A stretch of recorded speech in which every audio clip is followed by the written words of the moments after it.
Welcome, everyone. We are officially starting, which means we are recording. I have a few announcements to make before we get into it. For those of you who do not know, because we have a lot of new people in our community, I am Leslie Josel. I am the owner, the principal, the grand poobah, you might say, if you were a Flintstones fan, of Order Out of Chaos. And we are a global virtual company. We've been in business for 22 years on Friday, and I'm going to talk a little bit more about that in a second. And our mission is to support parents and professionals, related professionals who are raising neurodivergent students. And what does that look like? It means that we offer virtually products, programs, workshops, webinars, nights like this, and coaching, both student and parent coaching.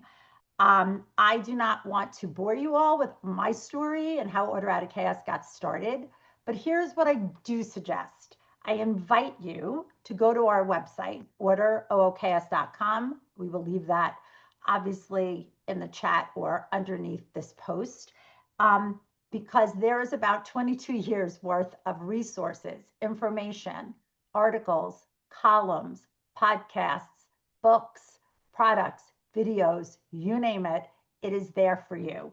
So I invite you to pull up coffee, wine, whatever your jam is, and spend some time there, because there is just some really, really good information and resources. Next to me is one of my favorite humans of all time. As my husband says, he's like my work husband, my first phone call of the day, my last phone call of the night. This is Keith Senzer.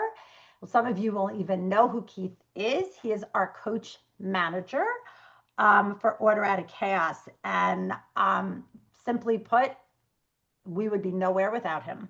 And I would really be nowhere without you. I hang on his every word. I listen to everything he has to say to me. And I just have mad love. That's it. Mad love. Thank you.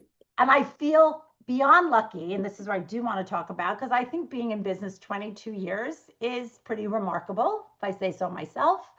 I started as a single soulpreneur going door to door, house to house. Now we are, I think we're up to 15 employees at this point. It's crazy. But I am very blessed to work with some of the most exceptional people on the planet.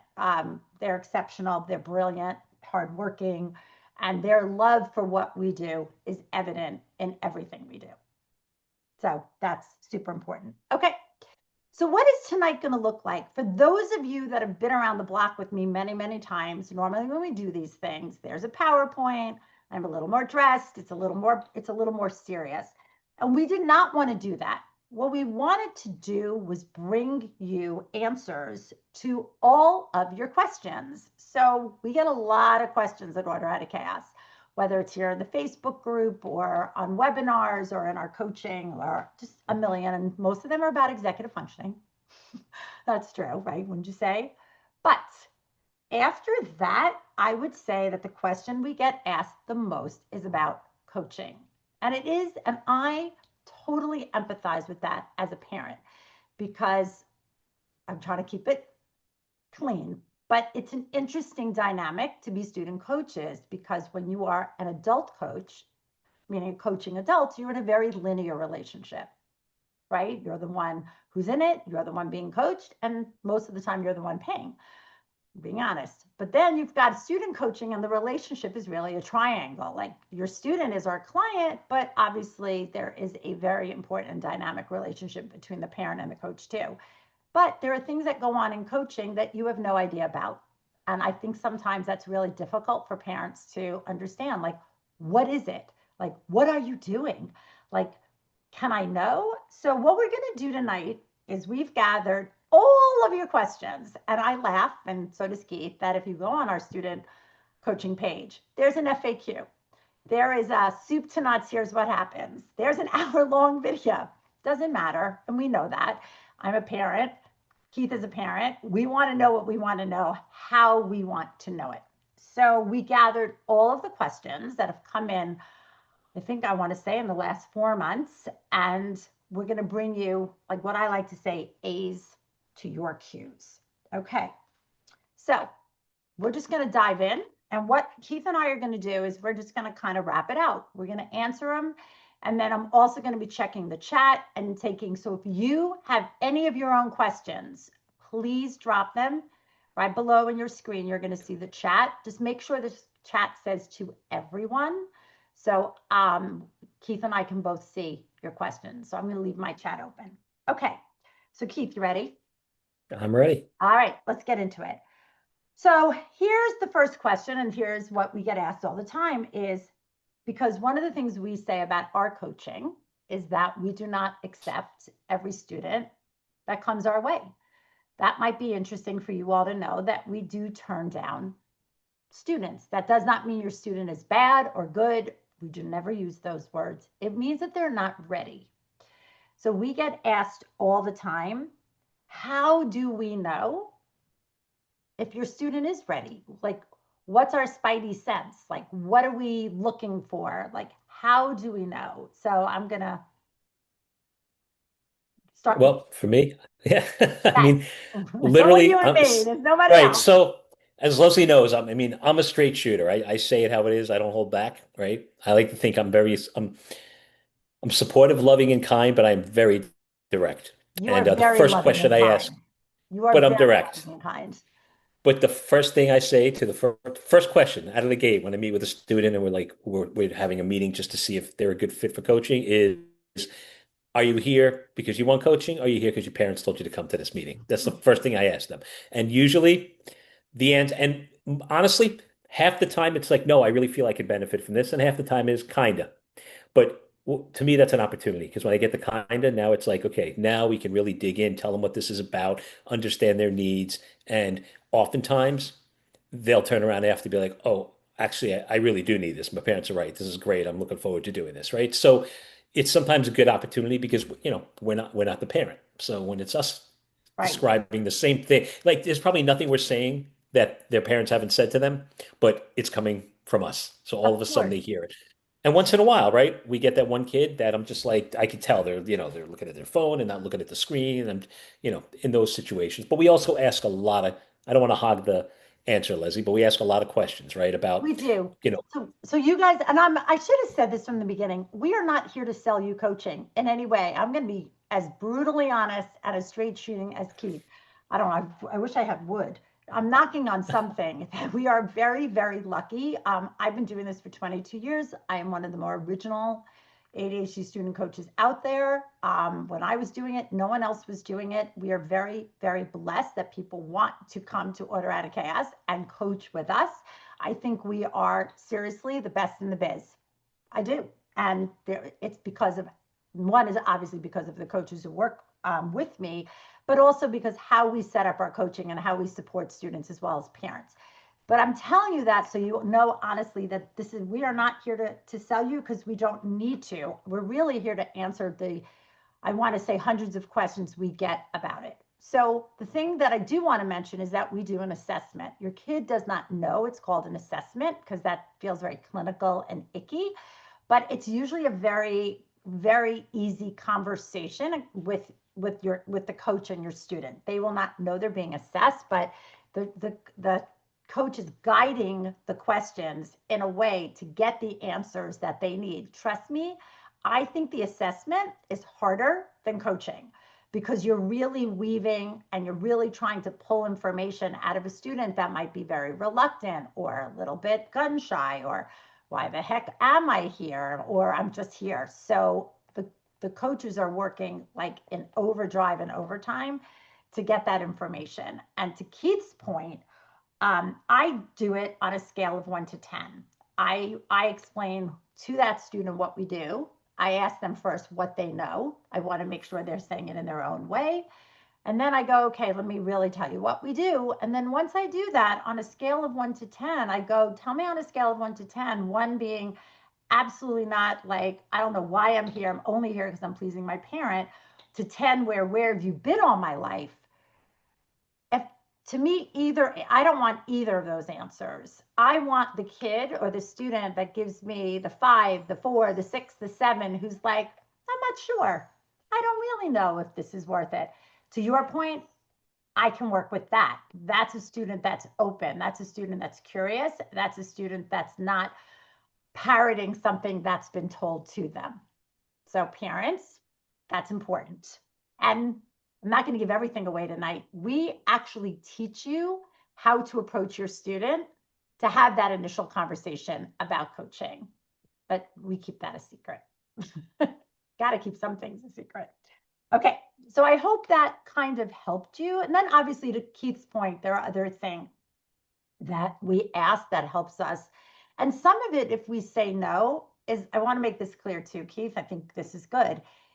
It's not that your student isn't ready. A lot of it isn't always about them. We get kids who come to us who have tutoring twice a week, therapy once a week, private soccer coach another twice a week, that there's no room for us. And we are very clear that we don't want to waste our time and your money trying to coach. Like, coaching really needs time and coaching needs attention. And we don't want to be competing with all of those things because we don't want to get that. What's that word? Like, we don't want to be like second shift. What is it? Not second shift. You know what I mean? What am I saying? Well, We just, don't, we want to we don't be want like, them. right. We want to We don't be want them like to go, Hogan. ugh, Right. I got to meet with Exactly. Leslie. I got to meet Right. with Keith. Right. Somebody else again. We don't want that. So I just want you to know, if that makes sense, drop that in the chat. That's important. That's not always about your student. It's about what is surrounding them in their quote unquote environment. Okay. So that actually answers, what does it mean if your child's not ready? So do you want to talk about that a little bit, meaning about a student like showing up and what it means for them to be ready for coaching and what we expect versus not expect? Because I Yeah. think parents So, speak differently. yeah, I mean, I guess first thing is, right, a student that's ready, they're open to feedback. They're open to constructive feedback. And those are questions we ask during the assessment, right? Like how, on a scale of 1 to 10, like I tell them, I'm going to call you out on every single thing that you say you're going to do that you don't do. But I let them know, look, I'm doing it because I care. I'm doing it because I'm supporting you. I'm not doing it because I'm not judging you. I'm not shaming you. It's fine. You're allowed to make mistakes. I don't expect you to be perfect. I don't expect you to do this right every time and get it right every time. But when you don't, we need to talk about it because there's a reason for it, right? Maybe it's Right. anxiety, maybe it's fear, maybe it's boredom. There's a host of reasons. So, it's really important to establish that with them and let them know, like, look, but those kids that are like, no, I'm fine with that, right? And when you do call them out, they're like, yeah, you know what? It was boring. I just couldn't get myself to sit down and read it or Yeah. do it. Like, okay, I get it. And then we got to figure out a strategy how to remove that roadblock so they can sit down and read it. I'm not even going to share your story. I mean, I have a kid on the toilet. I know you got one in the bathtub, so Yes. but We'll get to those. We'll get to bathtub and toilets yeah, next. But but I want but to piggyback on what Keith said, and I think you all at home need to understand that it is not it is judgment free. Our job is not to judge your child. Our job is not to go to make them feel bad about them not doing something, because that was one of the that probably, if I'm reading, look at, I have to show you all. This is literally, and there's another whole page. These are all of the questions I had Laura. You guys, some of you know Laura, our community manager. I had her call all of the questions that have come in, like over the months for coaching. And a lot of you have asked, well, what happens if my kid doesn't do what they're supposed to do? And what we like to tell your student is, we're not your parent and we're not your professor or teacher, but we like the alliteration. We're not your parent, or you're not your teacher. We're your coach. You call us by our first name. Some of our kids call us coach. I don't know about you. When I was coaching kids, I would get Coach Leslie every now and then, and I loved that because they understood that relationship so intimately. But we are not judging. It's not our job to judge. It's our job to find out why. That's the question. It's not like, how come you didn't do it? It's what got in your way. And I think there's a major distinction, and that's the student that is open to exploring what's in the way. Would you agree? yeah, there's Yeah, always an obstacle. There's always a always reason an why, and it's obstacle. just. But if you don't call them out on it, they might be afraid to say anything because they listen, it doesn't matter that we tell them not to feel shame and not to feel judgment. That's not who we are. We're there to No. support. But even so, when you say to them, hey, why didn't you, you said you're going to do this, you didn't do it. What happened? That's still hard to Yes. hear. But the student that wants coaching is going to be like, no, you're right. Like, you're right. And we talk about it. And it's fine. Yes. Like, we're always going to let them know it's okay. But you Totally. got to move that obstacle because if not, that same obstacle that's going to be the obstacle. It's going to show up all the time. And the other thing too is when you're coaching students like that and you're working with them and when they make these mistakes or they forget to do something, or they don't follow through and they're willing to just keep trying, that's building grit and resilience, which are huge traits Yep. for the real world, So We call it gristle, grit and there's hustle. Gristle. We call it gristle. Yeah, we have a name for everything. Everything, because it's memorable. There's everything is done for a reason. It's very meta here at Order Out of Chaos. Okay. All right, Keith, question for you. If this is pretend I'm the parent asking you this question. Well, if my child is resistant to coaching, can I just make them do it? so if I was talking to a parent, my Yes. answer is I'm going to say that, and listen, you're going to spend all this money for me to sit with your child and talk for an hour and get nothing done. Like if they don't want to be here, they're not open to the process, you know, there's a better time to do this, maybe we revisit this in a couple of months, see how he's doing in school, she's doing in school. The worst thing to do is to try to coach a child that doesn't want to be That's coached. Because number uncoachable. one, yeah, they're just honestly, it's a waste of money and honestly a waste of their time and a waste of our time, right? There's students out there that want to be coached that will benefit from it, and those are Yes. the students we should be working with. You're doing a disservice to your child making them do because if they're not ready, when they maybe are going to be ready, they're going to remember this environment and they may resent the idea of a coach down the road. So you might be actually blocking them from wanting to do this in the future. When if you just kind of acquiesce and be like, okay, you're not ready, it's okay, we'll figure this out, let's revisit this in a few months, they might on their own be like, you know what, I want to try that now. And I've seen Yes. that happen. Oh, we have, yes, absolutely. I think that was a great answer. I'm going to take this next question because I think, as the owner, I think it's important for you guys to hear my philosophy and how my philosophy has changed over the years. So the another really big question we get is, well, how long does it take? Right? And I know you're laughing. I'm going to take that one. Well, at the beginning, but we get that a lot. Like, well, will they be, and do never use the word fix with us. Never ever. I had parents who wrote me that in an email last night. You need to fix my kid. And I wrote back and I was a little snarky because I was a little tired. And I wrote, I don't fix kids, but I fix parents.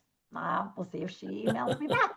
I know. I'm sorry. But I feel after 22 years, I have the right to say that we are not in the business of fixing kids.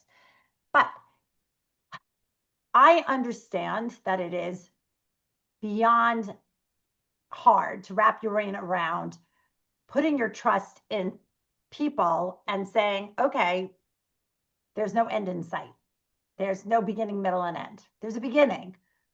There's no end. You don't know when the end is. And I feel like after 22 years, I have the right to say this, that we have seen kids for a semester and then they're flown and grown. And we have students that have been with us for 7 years. That does not mean that we are not doing our jobs. There's other things that come up as the years have gone on. There's also the parent saying, you know what, I really don't want you to leave my student. It's the student saying, I really like having someone coaching and in my corner. So the thing that we did away with a while ago, and I think this is important, is we had a set amount of sessions that you were required if you showed up at Order Out of Chaos to sign off on. So you must commit to X amount of sessions. And what we found, so here's something I'm telling you that that I changed in my business and then I changed back. But what we were finding was that parents and students were so focused on that number that we need to get here by here. And what was happening is we were so focused on that and not focused enough on, like, well, what does the student truly need to be successful? And maybe it would be less, maybe it would be more, but there was so much like eyes on that that it took away from the purpose of what our jobs were. But it also did was make the students a little bit anxious or a little bit worried. Like they knew that there were X amount of sessions. They knew that their parent was worried about that. And so that's what they were fixated on. And it almost felt like there was a fourth person in the room. Isn't that a good way of putting it, Keith? Like that was in the room with us and it prevented all of us from being able to do the work. And when I say all of us, that means the student too, and to some degree, you as the parent. And I have to say that since we got rid of that, it has been this very much like, breath of fresh air that you don't have to commit. If you feel after a month you no longer want your student coaching, then they stop. If you want to be with us for 7 years, we'd love to have you. I mean, trust me, I cry when they graduate college. Or if you want the first semester, they see us every week. And then the second semester, maybe they only need us every other week. We kind of grow and move where your student goes. And I feel that that has just opened up like it's breathing space for us to do the work that we are bound to do. So I thought that was really important to kind of share. What do you think? Yeah, I was also going to say, like, I'm just speaking from experience. I mean, I'm just going to I've had open. four students that I've been with since, their freshman year of college, right? And they're seniors. One of them graduated last year. And the rapport that we end up building, like I end up becoming like a confidant too, right? When they're struggling with something personal or they had a bad Yes, day or they did something really stupid that they don't want to tell their parents, right? They'll tell me.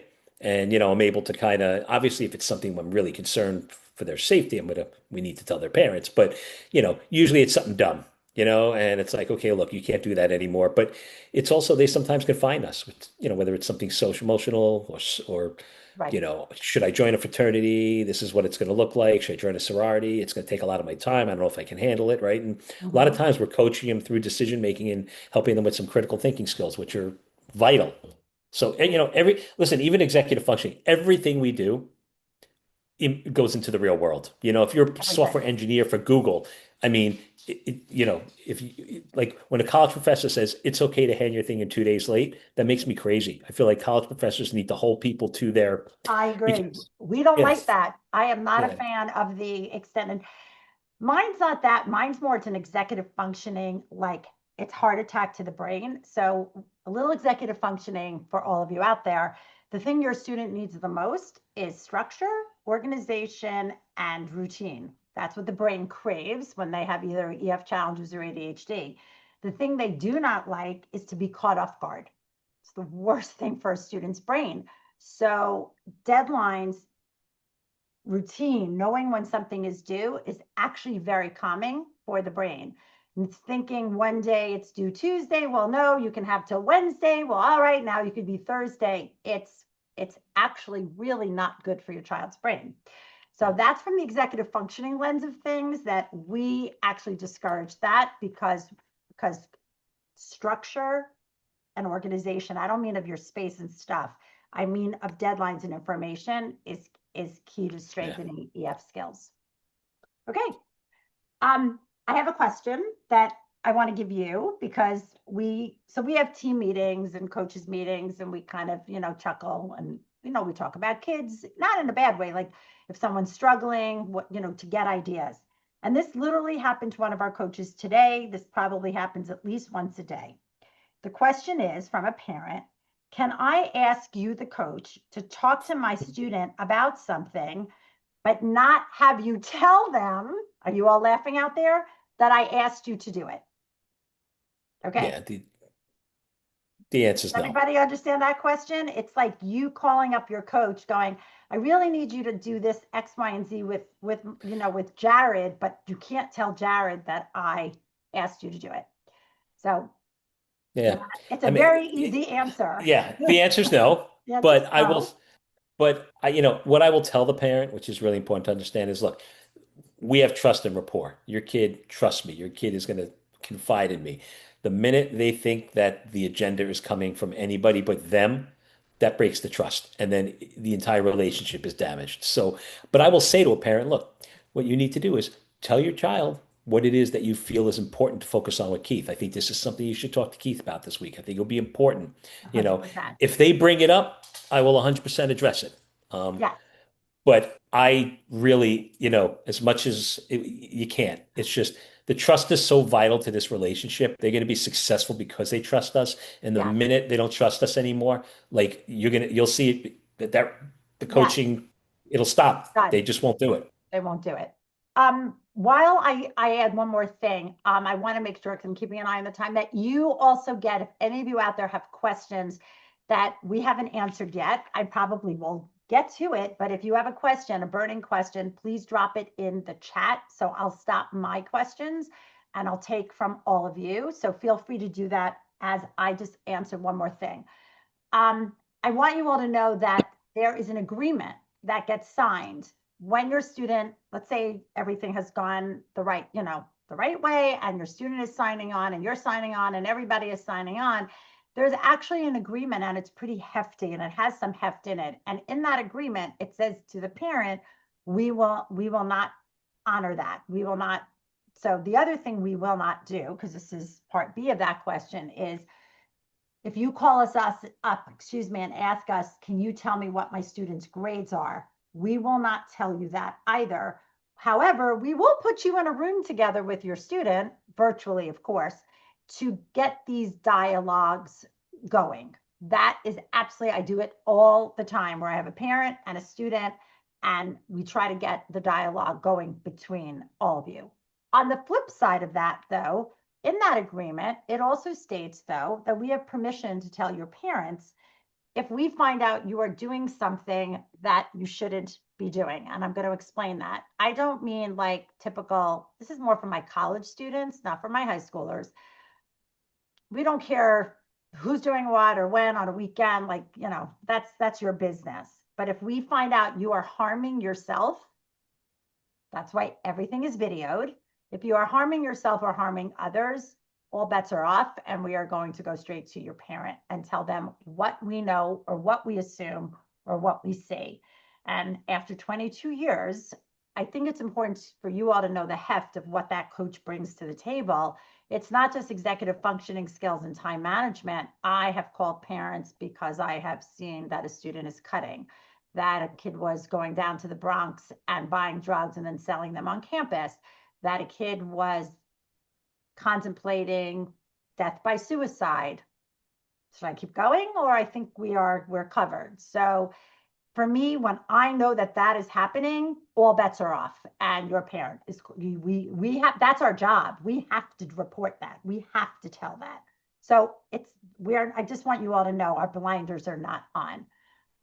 Somebody asked if we take insurance. No, we do not. It's not even that we don't take it. We, from what we do, are not qualified to get insurance. It's just not, what we do is not recognized. I think that's a way of saying it. So no, we do not take insurance. Okay, I'm going to move on to a few other. So somebody asked this question about sessions. Who drives the session? I'm going to let you talk about that. Do we come in with an agenda? Does the student come in? Like, what does that look like? So, I mean, all the sessions should be collaborative. There's certainly a structure to it because our goal is to make sure they're doing their work and they're on top of things and they know what they need to do. The first thing I always ask a student, first 5 minutes is, how was your week? Anything you need to tell me? Anything you need to talk about? Anything academic related you want to share? Just make sure that there's nothing else on their mind, right? And then what I usually do is, once we get that out of the way, we jump right in. First thing we do is we go on the portal, we take a look at their work, what they have coming up, what they have due, help them plan it out, help them assign it. But again, it's very collaborative. Everybody is organized at different, like some kids use our written planner, which is wonderful. Some Right. kids want to use a digital planner. Some kids use certain Great. apps that they like.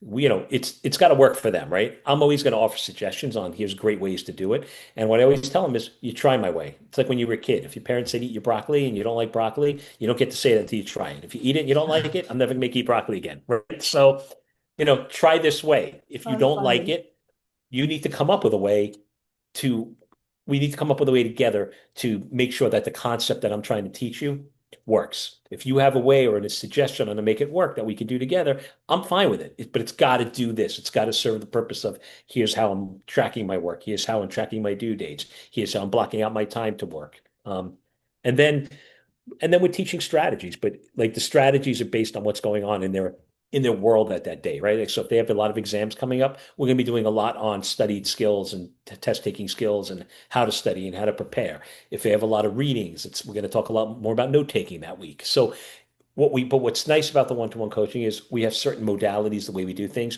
We're drilling that home week after week. Every time there's an exam, okay, they know already to pull out their sheet. Okay, let's fill it out. Let's talk about it. Let's get it. It's like, so the idea is they build these skills over time, where hopefully at one point, I mean, we hate to see them go, right? But at one point, they're good to fly, They're good right? to Like they fly. got it. They know what Yep. they need. And you'd be amazed. I have some students, I've been with them for years, and they will still show up and I'm like, did you pull your study? Did you do your study sheet? No, I was waiting for you. Okay, well, you can wait for me, but like I want you to not Right. wait for me, right? So, but everything's collaborative. But like I said, if they had a bad day or something happened over the weekend and they're like, "Can I talk to you about this?" I'm glad you're If I talking have to, about that. Yep. All yeah, bets are off then. if I have to put academics to the side for a week because they need to talk about something that's on their mind or something that's really bothering them, then that's what I'll do. And if they really need another session for academics, most of the parents are going to be listen, you're trusting us with your kid. If Exactly. you're if I'm telling you your kid needed an hour to go over other stuff we didn't get to do academics, I think it would be good to meet. Most parents would be like, it's fine, please. I'm so happy you're helping my kid. And then there's going to be those kids that are really on top of their stuff. And like they talk to you about something academic, I mean, about something on their mind. And they're like, I'm really in good shape. It's not a heavy week. Like, I think I'm okay. Okay, great. And we catch up next week. Right. Or there's the other thing to know is there's checkups during the week. There's check-ins, not checkups. Sorry, checkup sounds like we're doctors, check-ins. So if you're spending that session dealing with maybe not, all school related or academic related, we'll get a little bit of that in as we do our like every other day check-ins. Like, okay, and you're in the library, talk to me about what's going on today. So it's not like we didn't do anything that Monday and then we're not speaking to your kid again on Monday. Right. There's check-ins during the week to make sure that things are getting done or kid is accountable, or if there's something getting in their way, we are working on it. I'm going to let you in on a little secret, all of you. So this is something I started years and years and years ago with kids, because it is hard to show up once a week and be like always ready to do the work they have to do during coaching. And there are definitely ebbs and flow of a semester. Even in high school, there are ebbs and flows. And usually the Monday before or the week before Thanksgiving, things start to slow down. They get a lot to done right before Thanksgiving, and then Thanksgiving time is kind of like a break, and then it's crazy until we get to the end of that semester. So I like to either one or twice during the semester, definitely once, basically tell a student, it's your day or it's your hour. It's not a day. It's your hour. We can do anything you want to do, but it has to be something coaching related. Meaning, if you've got piles of laundry you want to fold, put me on the video and I'll just sit here and but you get to fold laundry for the next hour, or you get to catch up on your econ, or you get to like putter around your house. I used to have a student that cooked. That was his thing. He said, I'm going to use it to do some meal prep. And he'd put me in the kitchen and we would be like coachy, but it wasn't like, okay, let's look at your planner. And I think those breaks and those life skill things really kind of give coaching, I call it like, the finishing touches. So that's just something that I have always done for years and years and years, is given them like carte blanche to pick anything they want to do. Jocelyn. Hi, Jocelyn. She asked, how do you match a student with a particular coach? Am I answering that or are you Oh, you answering? want me to answer? I mean, No, I was gonna because I tend Spidey to, sense. hi, guys. Okay, this might not be the answer you want, but I've been doing this for 22 years. I can tell within 30 seconds of talking to you, when you answer certain questions to me about your student, I can probably within a minute, I know which coach I want to pair your child up with.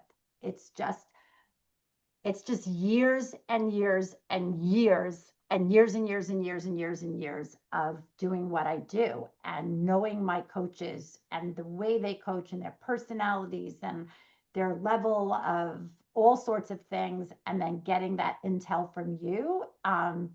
So my can I make my I was very blessed to have my grandmother for a very, very long time, and she knew what I did for a living, and she would be like, Leslie, you would have made a great matchmaker in another time, in another life. And it's kind of like that is. So I'm going to go on record and say that I started 22 years, but I think I brought in my first coach 10 years ago. Now we have obviously tons of coaches. I think I can say that there's only been, in all of those years, 3 times where somebody said, can I switch? And I think that's a really good record. So I don't really know how to tell you. It's I also go over things with Keith. Like we'll kind of like look at it. And sometimes it's easy, meaning sometimes people will say in their email to us, I have a kid that's a D1 athlete, so I want John, who runs your athlete, or I want X, because I'm going to be blunt. I get people who say, my daughter really would like a female coach for whatever reason. So if we can honor that, it helps. It limits, obviously, choices. So, but it's really usually It's me and my instinctual. spidey sense, would you say? Yeah. It's Yeah, instinctual. it's what I It's do. It's what I do. I would hope by now I would be able to do it. Okay, I hope that answered your question, Jocelyn. Okay, let's talk about truth telling. That's a big one too. That's been coming up a lot in the last few weeks because all our students started. A lot of our kids went back to school. In fact, all our kids are probably back at school now. Everyone's knee deep in coaching, and there's been a lot of talk about being truthful, and parents knowing. I think I want to say it this way: knowing that maybe the student isn't being truthful to the coach, but they know that, but we don't know that. So how do we handle that? I'm going to let you talk. yeah. Well, first thing is we all have really, really good BS monitors. So, we Yes. can pick that out. I have students like when they log on, before I even get on, like that they already got the screen shared. They're sitting on the screen. And the first thing I say is like refresh your screen. Because usually if they're doing that, it's because they're looking at grades from last week and they don't want me to see what's going on, right? So, but the truth is, I also tell them that in the assessment. I'm like, look, if you're going to BS me, when you can try to BS me, I'm going to figure it out because I'm really good at that. But more importantly, all you're doing is hurting yourself. You're not helping the process. You're not helping yourself. It's only going to harm you. And the same thing with your parents. Your parents are here to support you. Your parents, they're paying for you to work with us, right? Like they want you Yes. to do well. Lying to us, lying to your parents, it actually in the end it just derails the whole process. It's not going to teach you anything. You're not getting anything out of it. So I'm very, very, but like again, as Leslie knows me, I'm very tongue in cheek about things. I like to think I try to joke about it. I'm funny about it, but they know. I tell them, and I've called them out. Sometimes when they do, I'll be like, I know you're not telling me the truth right now. Well, how do you know that? You know, trust me, I know. I go, are you? And they're like, well, not really. I'm like, just again, it's like Leslie, there's something about coaching when we do coach training body language, hand gestures, words that they use. We're very instinctual about reading the room and reading a student. And it's just We've been after trained. years of doing this, yeah, you It's can I mean, you've been doing it for 22 yes. Oh, years. I've been doing it for 12, but right. you learn to read a student. Look, are we perfect? Does sometimes, the No. monitor doesn't go off? Yeah, but it always, like, eventually, it always comes back, and we're like, oh, I remember last 2 weeks ago you told me this. I guess that wasn't true, huh? And it's like, so we know 9 out of 10 times we know. So there's also a trail, and I think and it's not, we're not playing gotcha. Trust me, we don't have time for gotcha, but we take copious notes when we're with a student. Plus, everything is videoed, and that's really important. That is a non-negotiable in our business. So we do that for many, many reasons. Every session is videoed, and then that video goes into a private Google Drive folder. I'm sorry, tech is not my thing. Goes into On a Google private Drive. one. Okay, Google Drive between your student and the coach. If your child's over 18, you have to get permission from your student to watch those videos. There's a million reasons why we do it. Some of them are for legal reasons. Some of them is really to benefit your student. They now get that we call their own YouTube library because they get those sessions. They can go back and watch them. We give those videos to you for 3 years after you stop coaching with us. So that is major value added. We love it because this way your student can go back and watch and rewatch. And before you say, right, Leslie, yes, they do. They absolutely do. But it's also, everything is videoed because trust me, it's if a kid is on the phone with us, it's very hard for us to read your student. Watching a kid across the screen. I said this to you before.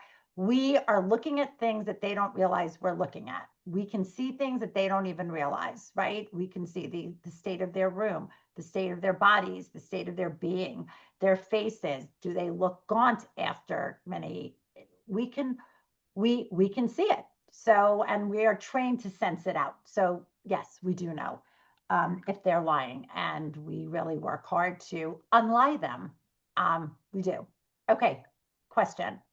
This question is for both of you. What are your thoughts about, not laughing at you, I'm just, because I feel like these are all the questions that have come up in the last month. What are your thoughts, Keith, about parents joining the tutoring sessions for the parent to see what neurodivergent problems the child has?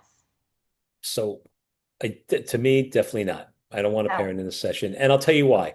Listen, the reason why is, again, it goes back to the whole thing with the trust, right? They're not going to say everything. Like, talk about lying. They may not lie, but they withhold information when the parent's there, right? Because again, Mhm. there's a lot of stuff that they will tell us that they won't tell the parent. Yep. So, it's really important that the autonomy is there and that's just us and them. What I will say is we always send a monthly recap at the end of every month on how Oh, your I'm glad you child's mentioned that. doing. Yeah, let them know. And look, the truth is, if I'll be honest, I put boundaries up, but sometimes I have to with parents, right? But if I have a really nervous parent, this is new, the kid was just newly diagnosed with something and they're not understanding, you know, everything about that diagnosis, right? I don't mind hopping on the phone call here and there and helping and just explaining and sharing what we've been doing and what's going on. I don't make that like a daily or a weekly thing. I will send you the monthly recap. But if a parent's nervous and they're like, this is new. I don't know how this ADHD is affecting my kid. I'll hop on the phone call and I'll share and I will absolutely do that with you and try to, put your mind at ease and educate you on like what's going on in your child's world, academic world. But you'll always get a monthly update. But sitting in the session is the worst thing you can do because they will not, they know you're watching. So Right. kids are always on their best behavior, right? It's like it's who you are when it's right, like it's who you are when nobody's watching is who you really are, right? You Right. don't want your Exactly. kid. But I think I answered it also. That's the other reason why we video it. We do not want you in those sessions, nor do we allow them. I mean, look, if your student says, oh my goodness, I only want to do this if my parent is in the session. I mean, I've never had a kid say that in all of my years, but remember, the student is in charge. So that's a question even not for us, it's a question for the student. And I will guarantee you their answer will be no. But that's why we video. Watch the videos. That is actually the best way for you to learn what is going on with your student, what concerns they're having, what challenges they're having, because it's in real time, as opposed to even listen. As Keith said, we get on the phone with you. I would say, look, every parent's different. We have parents who want absolutely no involvement. They want, here's my child, I'm out. Put a fork in me. I'm done. And we call you and you don't even want to talk to us. That I respect. And then there are the parents. So I would say if I was averaging everybody, I would say maybe twice a month we might get on and talk to you. And again, your child knows. They might not know intimately every detail, but they know what the scope of that call is about. Okay, that was a great question, by the way. Yeah. Um, if you could tell parents one thing, this is my question because I know my answer, but I want to know from you. What's your one thing? What do you want parents to know about About their kids, kid. about what they can do, how they can be the most helpful, anything? Yeah. I mean, look, I always say this, but I come from a big social emotional side of things too. which I think is what makes us so different. Every kid's journey is different, and you can't compare them to other kids that your friends' kids, every kid's journey is different. They will all get to where they need to go. Just some are a little more zigzaggy, right? But like as long as they have the support and the scaffolding in place and they have somebody in their corner who's rooting for them and cheering them on, they're going to be fine. So those panics about, oh my God, my kid, and the other thing too at school, I mean, listen, we all want to do well and we want to get good grades, but at the end of the day, think about your experiences, like how you did in college and where you are now professionally. Like when I always tell kids this, if I took you in a time machine and you looked at yourself 20 years from now while you're panicked or anxious about this particular thing, you think you would be? They're like, probably not. I'm like, in the moment, it's right there. But when you can show them a future consequence or lack of consequence in the future for something that's bothering them, so your kids are going to be fine. They're going to get there. Listen, I have a kid who's struggling with failure to launch. He's 24, but I know he's going to get there because I trust him, because I know he's got what it takes. He just hasn't figured out to utilize what it is as he takes. So I have him working with somebody else because I'm his father, and he Right. doesn't want me coaching him. But Not. for Oh, your kid, that's me saying, look, you're going to get there. Let's just figure out how. They all do. You have to trust the process. You really, really do. As hard as that is as a parent, I love you that got you to said trust the that. process because they will all get where they need to go. Okay. So I'm going to take a little more of a tough love approach because that is usually how Keith and I work. He is very social emotional and very like parenting, executive function. Here's what you all need to know. Um, I'm going to actually teach you all something that is actually evidence based. So there are times when I say it's Leslie proven after all these years. This is actually evidence based research.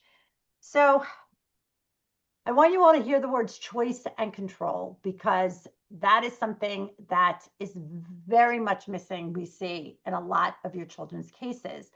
So, this is evidence based. The more choice and control, the more ownership and agency you give your student, actually, the more motivated they will be and the less anxious they will be. Okay.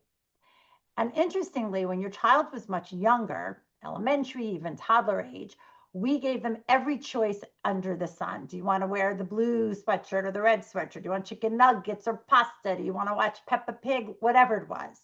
And then as our children got older, we clamped down and we gave them less choices because, in our eyes as parents, the stakes got harder and the stakes got bigger. And we clamped down and we started with the you need tos. You have to, I want you to. And your child became less motivated. Now, this is for neurodivergent. This is research on neurodivergent students. So I'm going to assume it's the same for kids that are neurotypical. And they became way more anxious. And the research shows us that when we actually ask our kids choices and questions and give them agency and ownership of their life, academics, social, emotional, they actually do better. They actually are motivated to learn more. So that's what I want to say to you in my very nice way is we need to back away a little bit to let our kids take a step ahead. So you need to, I know it's a leap of faith, but leave the coaching to us. We have to empower them. Yes, we do. We absolutely do. It's funny. I had a parent who I was talking to the other day, um, and she was having this conversation with her son about him needing coaching. And he was like, "What do you mean? I don't need coaching. I have a 3.7. Why would I need coaching?" And this was the mother, and the mom turned around and said, "We'll make up a name, Eric." She's like, "Eric, you don't have the 3.7. I have the 3.7." And I said, "Well, I don't understand. Tell me what that means." And I mean, I understood it. And she said, "I'm calling him at college and waking him up for classes. I'm sitting with him every week and making sure everything is planning. I'm calling him every day and saying, 'What are you working on?'" She was, other than sitting in there taking the exam, I'm going to college again. You know, Who has the 3.7? I just want to piggyback on one thing you say because I agree too, is about like failure is important, right? Like Very they much need to so. fail to grow, and that's how they build the grit and resilience. So when I say trust the process, they're going to fail.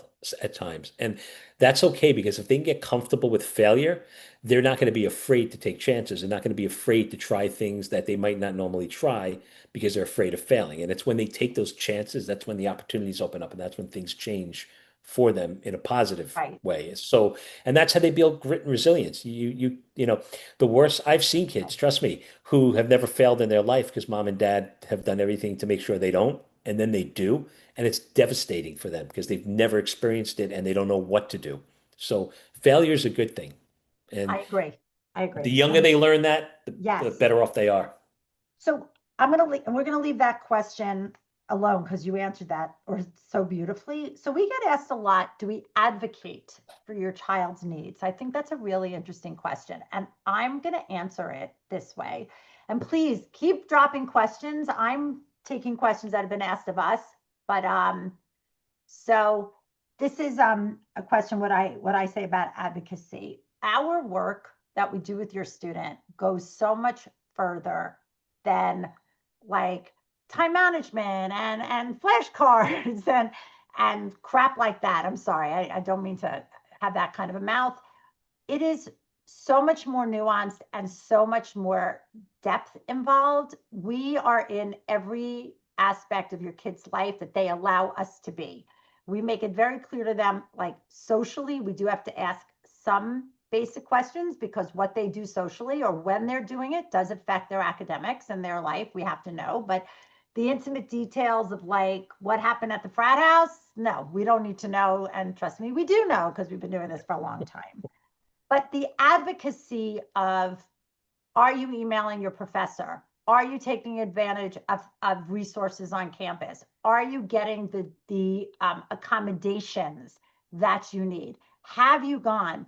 We are in that trench with your child to the point where we're like, okay, let's share that screen. We're not going to write the email. You're going to write the email, but we're going to body double you while you write that email because that email needs to get written. So I want you all to know that it's because we get asked all the time, what happens in a session? No two sessions are alike. And sometimes that session is not, it might be like, as Keith said, okay, let's look at, what you have going on and make sure you're set up for the week. But then we're diving into, accommodations, resources, emails, did you I've got to go to 3 seminars to make sure I get that 1 credit. Okay, did you sign up? Like it's the, do I have gas in my car? Do I have coins for laundry? Well, most kids now get it sent out, but you understand. I mean, and I know I'm only talking about college kids. We do the same for high school as well. It's a little different because high school kids are still living at home. So there's still that scaffolding from you. So I wanted to, advocacy looks different in every kid. Advocacy is also like helping your kid with that willpower gene. Like, how are you saying no when you have a test the next day and your buds come in and say, hey, we're watching Sunday Night Football and getting chicken wings down the hall. You want to come? That's advocacy. It's advocacy for yourself. So I just wanted to answer that in a lot of different ways. Did I cover everything, Keith? Yeah, I think so. And we teach Okay. them advocacy. I had a Yes. student once who got a paper, grade on his paper, and was very upset about it, worked really hard on it, felt he deserved better, and that the professor just didn't agree with his opinion. And I had him go back to the professor and argue his point, and he actually bumped it up like half a grade. So, we teach them to advocate too. Like, Yes. don't just be We okay with love something. that. We love that. Question. Is there a time, if there is a time constraint, are you open to seeing students not continuously, like whenever they need help? Well, I know that answer. Do you want me to? Yeah. Well, I'm not sure. I don't I know know what it means. yeah, I'm not sure. There's two ways It I can means read like, that hi, question. do you have a coach? I'm assuming this is what it means. Hi, do you have a coach available who can, like, my kid is having a test on Tuesday? No, we don't. First of all, I always make this distinction. We're not tutors. I think by now I could teach econ 101. I'm sorry. I'm a little punchy. I could. There are so many college classes. I could literally teach at this point. I could, because, a lot of your students take, it doesn't matter what school they go to, they all take the same thing. So I'm like, oh, econ 101, I gotcha. Like, I know exactly what needs to happen. No, we do not. And I'm going to tell you why. I'm sorry. And I wasn't laughing at you. It's just what we do. We got to have a little fun. Coaching only works if there is a relationship. That is it. That's it. There's got to be trust and a relationship. And on the flip side of it, we need to also learn about your student. Um, Sometimes we're asked like why things take long because it takes us time to learn about your student as a learner. How does your student learn? How do they process? How do they understand? How do they read? How do they take in information? How do they write? All of that goes into our work. It's a lot of metacognition. I know that's a big word, and I'll explain that to you all on another webinar, which I'm going to talk about in a minute. So no, we don't just come in and say, hey, let me, help you get to that exam because we have no idea if what we're doing would even benefit your student. And I think half the time they don't know what they need. Ooh, I like that. That's a good one. So, Yes, when you have the whole hour with them, yes. you go through And the everything. They might relationship. think, yeah, they think they need this, but they really need that. And we won't really get that gleaning from that. Yes. Okay, I'm going to ask, what age do you think coaching can start? I just want to keep an eye on the time. I'm going You to let asking you answer me? I mean, the absolute youngest, and I don't even feel it's necessary, is like 10th grade. Really, 11th, 12th grade, high school and up is probably the sweet spot. We've had people that ask for coaching in middle school. It's like we don't do one-on-one coaching for middle school. I mean, that kid does not want to spend an hour with us going over, And the check-ins and all that. We do have boot camps for our middle Mhm. schoolers. You can check those out on our site. I'll leave you. Those are much more um they're much more finite. They're teaching moments. They're set up very differently than a coaching relationship. They're sessions, and we have a boot camp manager who does them, so they're better for our younger students. But yes, I would say like 10th. If I have a very very mature ninth grader, but we really see the benefit. I've been doing this for a long time, and at the beginning, I'm going to be blunt. I coached everybody because I wanted to, and I was not doing well with middle schoolers. And I was like, this is not right. It's really that high school and up who benefit the most from. You have to remember it's a virtual relationship. It's a lot of responsibility. Um, okay. I want you all to drop in because we're going to wrap it up with one or two more questions. I just want to be mindful of the time for my friends on the East Coast. But so if you have any questions that we have not answered, please drop those in the chat. And I'm going to pick a couple more from my list.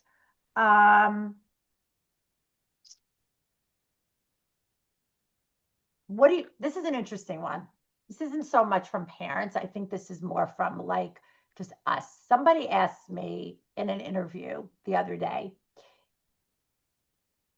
remember, I've been doing this for 22 years, lots of things, but what have we seen has changed Mm. with our students in the last, let's not say 22 years. Why don't we say 10 years? What do we think? Yeah. What has Well, changed over the years? the two things right off the bat, I mean, for sure, the digital world we live in, right? The access to information, Yep. but AI is huge. Um, there's an incredible amount of resources out there that are actually helpful, that are not considered cheating, that will really support students' academic growth and support them. There's a ton out there, and that I think is huge. It's been a game changer for a lot of students. Just to ask any of your students that work with, we have a whole separate boot camp we just do on AI, but ask any of your students what they've seen the difference, what Quizlet used to do and what Quizlet does now, and they'll tell you, "Oh my God, that is amazing. This thing is great." It's AI and the access to information, which is good and bad. It's a lot easier to access information, which is a good thing, right? When we were kids, I had to turn around and get my Encyclopedia Britannica, right? Like that was my information, or go to the library. But now they have so much information at their fingertips. But what I also think has changed is they have to be really careful about vetting that information, right? Because not all of it's always accurate. Not, where do you get it from? Um, which is, I think, something schools have struggled with, like letting kids know now you can't get from these sources. Like if you're going to go online, these sources are off limits because they know these sources are not reliable sources. So it's the negative side is too much information, but the positive side is some of the AI is incredibly supportive and helpful and really makes it's a game changer for students and it's not cheating. There's some really good stuff out there that will help them succeed and thrive. That was a that I'm so happy you talked about that because I want to talk about the other side of things. I want to talk about the way of the world. And I'm gonna, so everybody who's still here, well, we still have a lot of people here. I'm actually gonna bring it down a bit because I think what I'm about to say, I think what I'm about to say is really important and needs to be addressed. So imagine 2004. That's when I started. The internet, some of you probably weren't even born in 2004. No, I'm kidding. But understand the internet wasn't even a thing. Forget about social media. The internet wasn't even like robust or big or something that we had. So we didn't have Facebook groups and conferences and all of these things to help us understand our children. But things were easier then for our students, right? To Keith's point, there wasn't all this digital information. There wasn't all of these other factors that were getting in the way.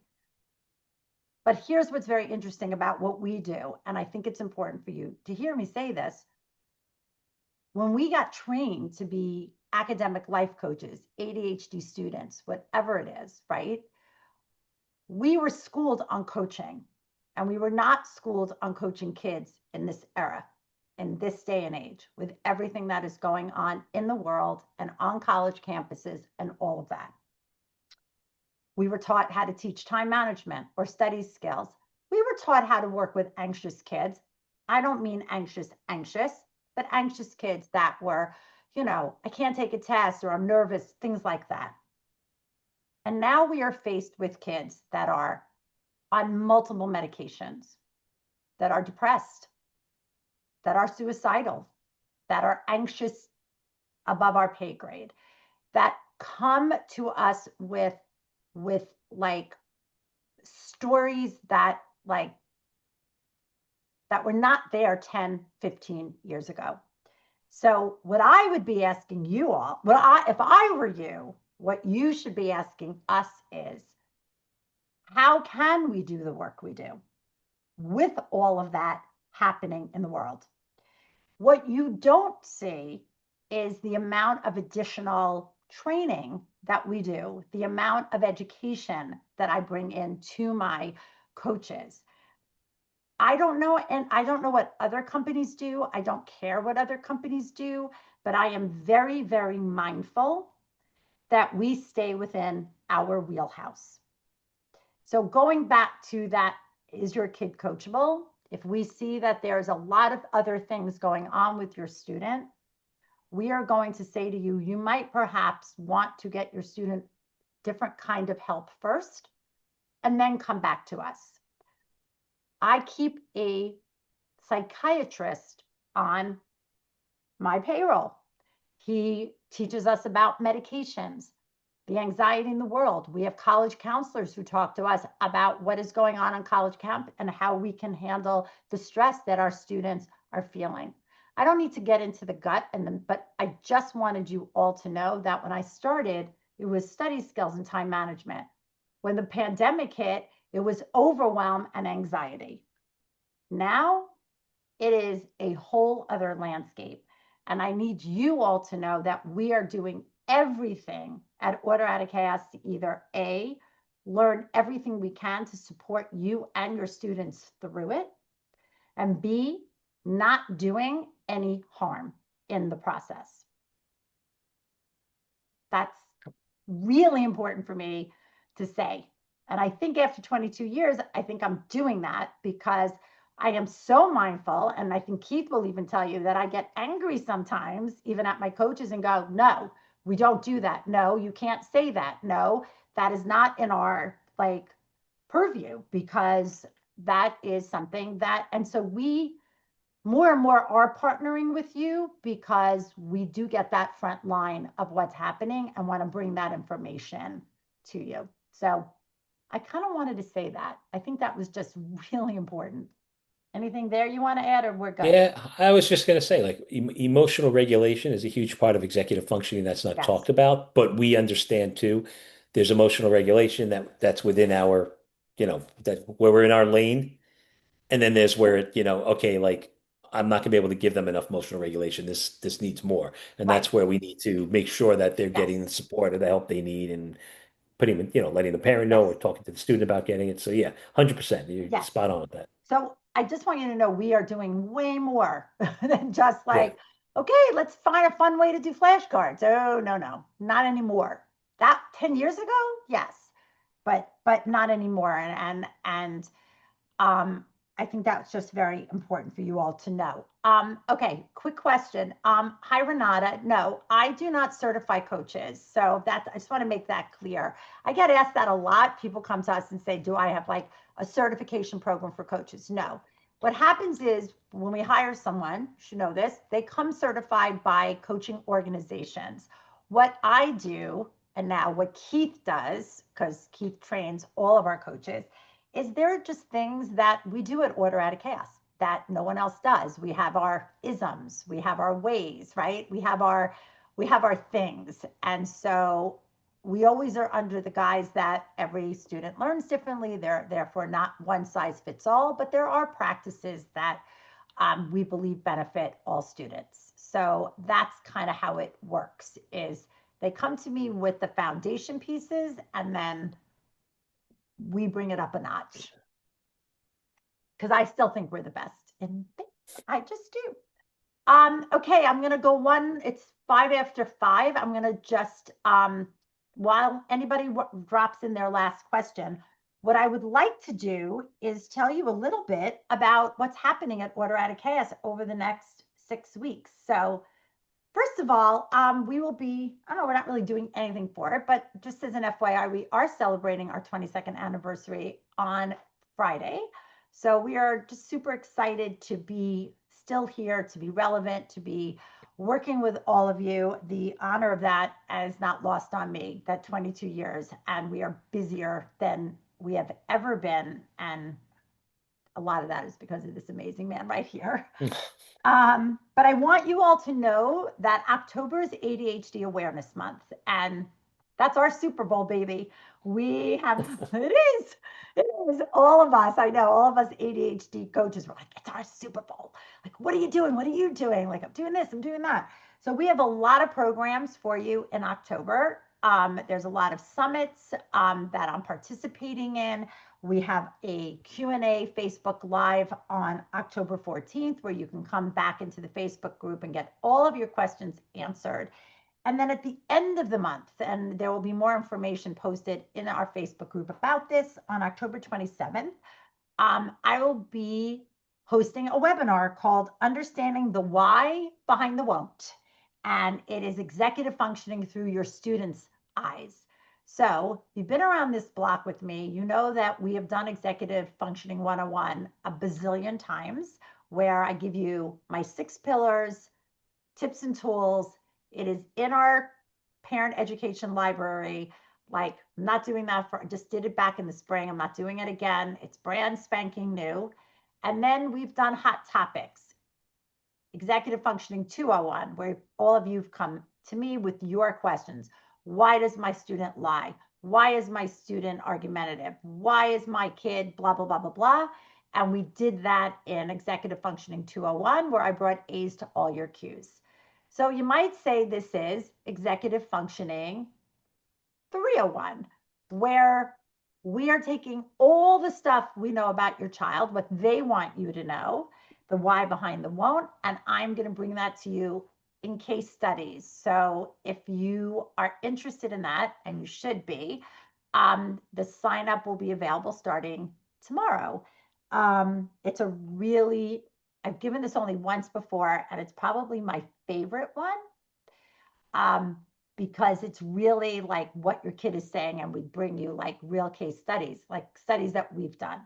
So I hope you're going to join us for that. So lots going on here. And if you are like your information and resources on social, You got to follow us. I'm going to leave all that for you on Instagram and Facebook. We will be in here a lot during the month of October, and obviously over on YouTube and Instagram.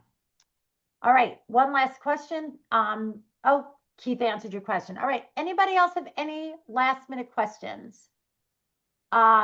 Is my planner available in digital format? Well, here's the news. It is not my planner anymore. I sold that part of my business a year ago. And as far as I know, no, it is not available in digital format. It is only available in hard copy. But I don't own it anymore. I still think it's the best planner out there. Don't get me wrong. But in fact, I still have them because I love them, but I don't own it anymore. So no, it is not in digital. All right, everyone. I really want to thank you. I want to thank Keith. Keith, thank you, thank you, thank you. I couldn't do Always. any of this without you. Oh, I hope you found this interesting. I hope this helped you. I hope it gave you a little insight to what we do. Or if it even, you know, hurt your interest. Um, I don't, I'm sorry, anonymous. I don't know what you said. Please see the question I sent earlier. I did if answer that. no, if a child has neurodivergent problems, Oh, do I you didn't see recommend? that. If a child has neurodivergent problems, do you recommend parents to convince the child to get an IEP for school, although they feel embarrassed about it? Do you want to take that? Well, we're Yeah. gonna wrap it up with that question, and that'll be our last question of the I, night. I mean, I don't know how old your child is. I think though, if they're younger, I think that's where as a parent, you need to do that for them, right? If it's worth getting them evaluated because if there is something there, knowing what it is and being able to get them the support that they need is huge. High school, yeah. I mean, Yes, I I do. get it. Regardless, you're still their parent, right? I know a lot of kids are resistant. I think you have to explain to them the benefit of how it could benefit them if they do actually have a diagnosis and there's something going on in there, because walking around with ADHD or some form of, even if it's ASD or any neurodivergent situation, I think it's going to always be a struggle for them until they learn how to manage it. So the faster you can get them the tools and the skills that they need to get the support, the better. I get the whole embarrassed thing. I think it's important as parents to, how do we teach them not to be embarrassed? It's okay. We're all Yes. ADHD is a superpower for some people. My kid has it, and he's the most incredible drummer you've ever seen. This kid can look at a video in 5 minutes, play that song. Like that's his ADHD, but ask him to focus on something else and forget it. Like Um, it's yeah. yeah, yeah. I'm going to answer it a little differently. I want you to understand what an IEP actually does for your student and why it is so critical that they have one. So you should also know that as parent coaches, so we do both, we do student and parent coaching, that we sit in a lot on IEP and 504 meetings virtually. I am known to take a 504, rip it to shreds, write it back to you and say, no, this is what it really should look like. Why an IEP is important is that, first of all, there are a lot of things on that IEP that are invisible, meaning your student won't, people around your student won't even know that I'm going to say he for lack of knowing anything else, um, is getting any kind of accommodation or modifications. It's not just, oh, okay, you have to go to a study hall while everybody else gets to go to lunch. It's when you go home at night and do homework, if everyone else is getting 10 questions to do, it's only necessary for you to do 5. So there's a tremendous amount, or when you're going to take an exam, you get to listen to music because music helps you stay calm while you take a test, and on it gets. There's a lot of accommodation modifications that are not so like glaring that will make your student feel embarrassed. There's a lot of, I want to call them visible ones that are happening. The other thing is in high school, if your child goes to a public high school, everybody listen up. It is the school's responsibility to make sure those accommodations happen. Doesn't mean your student has to have all of them. I always say, ask for the sun, the moon, and the stars, have them all. That doesn't mean your kid is required to do them all. So if your student needs time and a half for math, but doesn't need it for anything else, then he just won't use it for that. Here's the other reason. I don't know what your students' plans are for after after college, after high school. And I'm not a believer that every student needs to go to college, not at all. But I do believe every student needs a plan. That I do believe in. And if you have not watched my transition video that's in our parent education library, you need to watch it. Not you, all of you. But here's what I'm going to say. If your student is going to take a standardized test like the ACT or the SAT, and they really need time and a half, those organizations are not going to give it to your student if they don't already have it written in that IEP. Same with college. When you apply for any kind of accommodation in college, the first thing that they are going to ask for is an IEP or 504 that was in place in high school. There's about 50 other reasons, but those would be my reasons. Those would be my top 3. Okay. On that note, I hope that helped you and that answered your question. On that note, I want to say thank you again to all of you. You had a million other places to be tonight. And you chose to be here. And that is absolutely not lost on us. If you want to watch this again, it will be in 2 places. We are going to pin this video to the top of our Facebook group. All of you are members. You had to come into the Facebook group to access the Zoom. So there's nothing you need to do. Come back tomorrow if you want to see it, or if someone else wants to see it. They must be a member. We are not sending this video out like we normally do for our webinars. It will be pinned to the top of our Facebook page for a little while for you to watch it again. The other place it is going to live permanently is on our student coaching page. If you go there now, you will see there is a video. It is old. It is outdated. We wanted to update it. This is going to take its place, so you can watch it again and again and again. And lastly, because there were some questions, if coaching is something you would like to explore, the best thing you can do is email us at info@orderooks.com, and our community manager will get in touch with you and start the process.